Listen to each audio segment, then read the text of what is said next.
पिछले दिनों भारत के माननीय प्रधानमंत्री नरेंद्र मोदी जी सिंगापुर गए थे और वहाँ पर बड़े बड़े कंपनियों का मीटिंग हुआ। भारत के प्रधानमंत्री नरेंद्र मोदी जी ने ग्रीन सेक्टर से लेकर हाइड्रोजन तक विभिन्न आयामों में चिप्स तक कहा कि भारत में असीम संभावनाएं हैं। आप भारत की कंपनियों के साथ इन्वेस्टमेंट करें या खुद अपना आप आगे आए और सरकार आपके साथ देगी। आपको जो भी सुविधाएं मिलना चाहिए वह मिलेगा। और प्रधानमंत्री जी ने यहाँ तक कह दिए जो 60 वर्ष के बाद कोई भी व्यक्ति तीसरी बार भारत का प्रधानमंत्री बना, 60 वर्ष के बाद कोई भी व्यक्ति तीसरी बार प्रधानमंत्री बना। और उन्होंने यह बता दिया कहीं हमारा बात सत्य नहीं हो जाए। हमने कहा मोदी जी 40 तक रहेंगे, मोदी जी 40 तक भारत के प्रधानमंत्री रहेंगे और ऐसा ही लगता है। जो उन्होंने इन्वेस्टमेंट करने के लिए वहाँ के सभी सरकार को और वहाँ पर जितने बड़े बड़े कंपनी हैं, आगे से एक सिंगापुर नहीं कई एक सिंगापुर बन जाएगा भारत में, कई एक सिंगापुर बन जाएगा भारत में। और कहा हम आधुनिकतम पुरानी व्यवस्था को भी ढो रहे हैं और आधुनिकतम व्यवस्था भी हम कर रहे हैं। ग्लोबलाइजेशन हम कर रहे हैं हर चीज़ में। चिप्स में 5 कंपनियां अपना इन्वेस्टमेंट और अपना फैक्ट्री लगा चुकी है, लेकिन और लगाने की आवश्यकता है। और भारत में बिजली भी इलेक्ट्रिक हो या हवाई अड्डा हो, उन्होंने कहा कि 100 हवाई अड्डा बनेगा भारत में। तो आप उसको खुद बनाइए, आप खुद उसका परिचालन कीजिए। ये जो मोदी जी पर जो इंडी गठबंधन के नेता लोग आरोप लगाते हैं और कुछ लोग हमको जॉब नहीं है, हमको जॉब नहीं है, ये आज मोदी जी ऐसा व्यक्ति हैं। भारत में पहली बार राजीव गांधी ने स्वरोजगार के तहत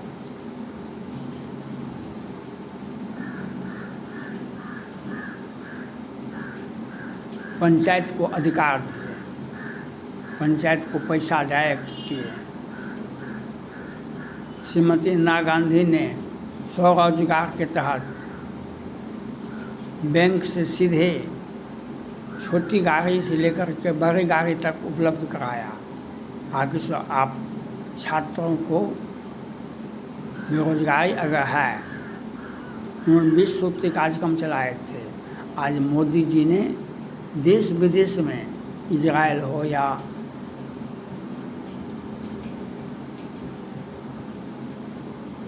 ये ताइवान हो, सबों ने भारत के को इनवाइट किया है। आप जिस सेक्टर में आप योग्यता रखते हैं उस सेक्टर में आपको काम दिया जाएगा। और आज मोदी जी के चलते देश विदेश की कंपनियां भारत में आ रही है, भारत में इन्वेस्टमेंट कर रही है। वह इन्वेस्टमेंट क्या होगा? हमारे लोगों को काम मिलेगा, हमारे लोगों को काम मिलेगा। जब फैक्ट्रियाँ बनेगी, काम होगा, काम संचालन होगा, हर वर्ग के लोगों को काम मिलेगा, हर वर्ग के लोगों को। यह मोदी जी की सोच है, एक विकसित भारत। और इसमें और बात भी है, हम सिंगापुर का इन्वेस्टमेंट लेंगे, हम विश्व के सभी देशों का इन्वेस्टमेंट लेंगे, लेकिन किसी भी परिस्थिति में हम चाइना का इन्वेस्टमेंट नहीं ले सकते हैं। और वह किसी भी कंपनी के रूप में आवे तो उसे रोक देना है। भारत की तरफ आंख उठा करके चीन प्रपोजल दिया था भारत सरकार को, जो हम कई $1 मिलियन इन्वेस्टमेंट करना चाहते हैं, आगे नहीं।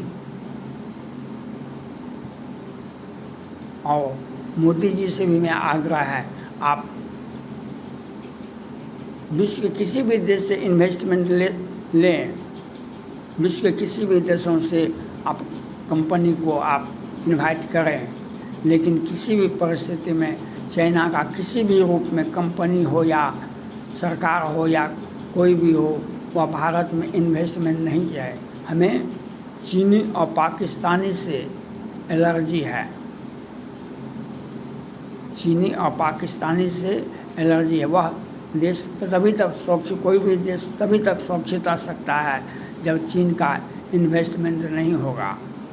चीन का इन्वेस्टमेंट जिस देश में हुआ, आज पाकिस्तान काहे तबाह है, आज श्रीलंका काहे तबाह है, और विश्व का कितने देश, यूरोपियन देशों का तो और हाल ख़राब है, क्योंकि चाइना ने इन्वेस्टमेंट किया है, तो वह आपके लिए हितकारी नहीं है। और मोदी जी ने एक अच्छा सोच भारतीयों के लिए, भारत के अर्थव्यवस्था को विकसित करने के लिए, और एक युवाओं को सभी वर्गों में रोजगार, स्वरोजगार के लिए आपको अपॉर्चुनिटी मोदी जी दे रहे हैं। यह सौभाग्य की बात है, मोदी जी भारत को एक मजबूत भारत, विकसित भारत, जो लोग कहते थे मोदी जी युवाओं को रोजगार से वंचित कर रहे हैं, वे कहते थे कि 2 करोड़ का आप वादा किए थे, 2 करोड़ से अधिक युवाओं को देश में रोजगार मिला है। और जितनी भी कंपनियां आती है, वह अपने साथ मजदूर को नहीं ला सकती है, वह भारतीय ही होगा, चाहे जहाँ भी हो। आज यूपी में कितने इन्वेस्टमेंट हुआ है,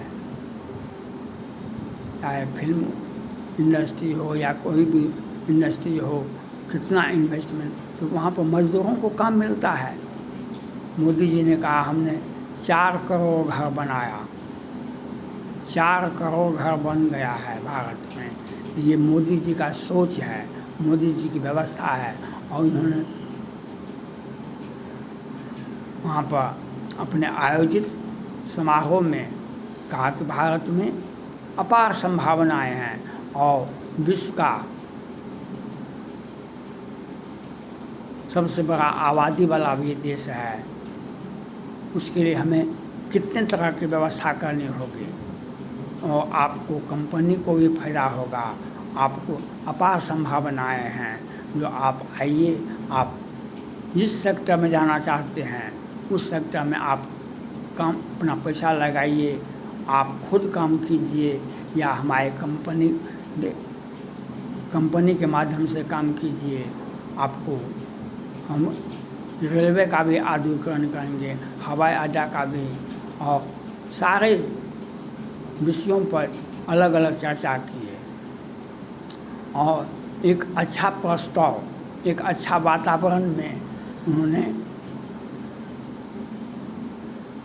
बड़े बड़े कंपनी को भारत आने का न्योता दिए। यह सौभाग्य की बात है, जिससे बड़ी बड़ी कंपनियां आएगी वह भारत में इन्वेस्टमेंट करेगी तो भारत का विकास बढ़ेगा, लोगों को रोजगार मिलेगा। और मैं इस क्रम में मोदी जी से अपील करना चाहता हूँ, एलन मस्क को भी भारत आने का निमंत्रण दीजिए।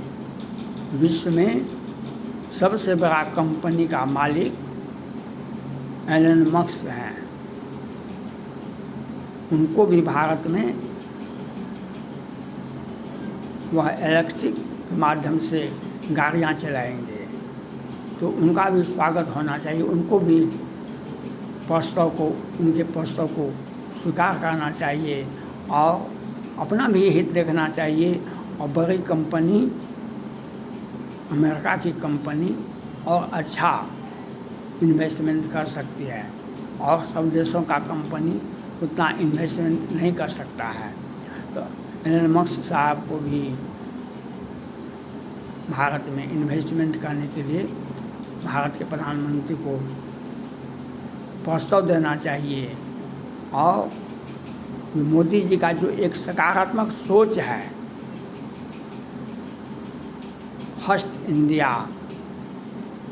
मेड इन इंडिया, सबका साथ, सबका विकास, सबका प्रयास करने के लिए उन्होंने ये दौरा किया और भारत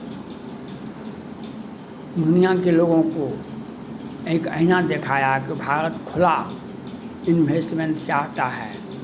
इसमें साजिशन नहीं है, साजिशन होती है चीन की कंपनी में, जो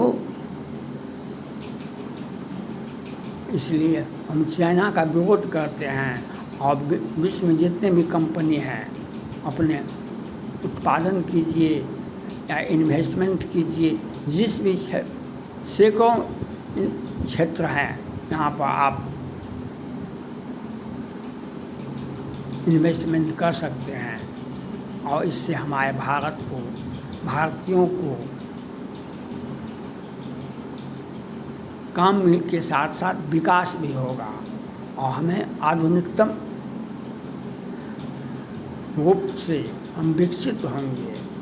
यह स्वाभाविक बात है और इसके लिए मोदी जी का प्रयास सार्थक हो और मोदी जी का प्रयास से भारत विकसित होगा। और हमारी कामना है मोदी जी 40 तक भारत के प्रधानमंत्री बने रहे और इसी प्रकार से विश्व के बड़े बड़े कंपनी को भारत में लावें और एक मजबूत भारत का जो वादा किए हैं मोदी जी उसको पूरा करेंगे और भारत को सबल सक्षम राष्ट्र बनाने के लिए हर प्रकार से प्रयास हो रहा है। और ये जो सिंगापुर में जो आयोजन हुआ इसके लिए मोदी जी धन्यवाद के पात्र हैं और विश्व की सभी बड़ी कंपनी को भारत में आने का निमंत्रण देकर के भारतीयों को एक खुशी की लहर पैदा की है। थैंक्स।